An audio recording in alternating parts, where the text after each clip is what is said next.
Taho lang kita, gintugas ang Ginoo. Taho lang kita, gintawan sang pagtiraw sang Ginoo. Pigado ka man o manggaranon, may aram ka man o wara, may kabuhi kita, gintawan kita sang Ginoo. Importante riya ang aton kabuhi. Ang problema ay itao sa Ginoo, kaibigan.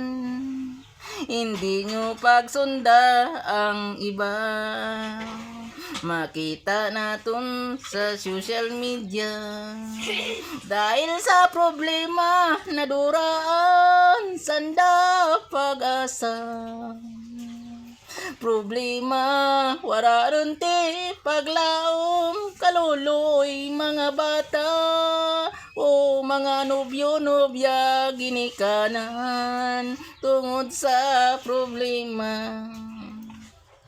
Lantawan nyo ako, kaibigan.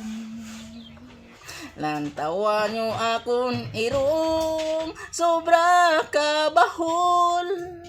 Lantawan nyo ang baba ko, daw baboy, iringod sang baboy.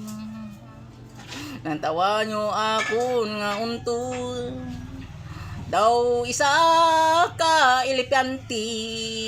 Lantawan nyo akong nga mata, daw anak ka Koreano.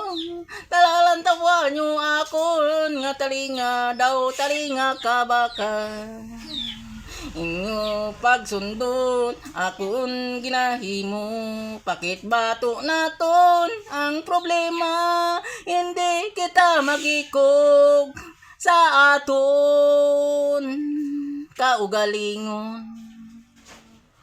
Ang hikog ay wala ti solusyon, nga kita maging malipayon. Maimaw naton ang aton mga kaibigan sa social media o sa personal.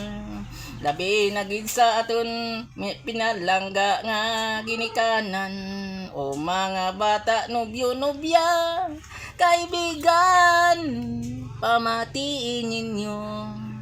Bisan amo ako kadya, may pag-asa ako. Wara dya sa lupay, dito sa langit ako ay sa hamungaya. Bisan pa nga ako magantos didya sa lupa, kaibigan, dito sa langit. Sa hamungaya ako gid kadto.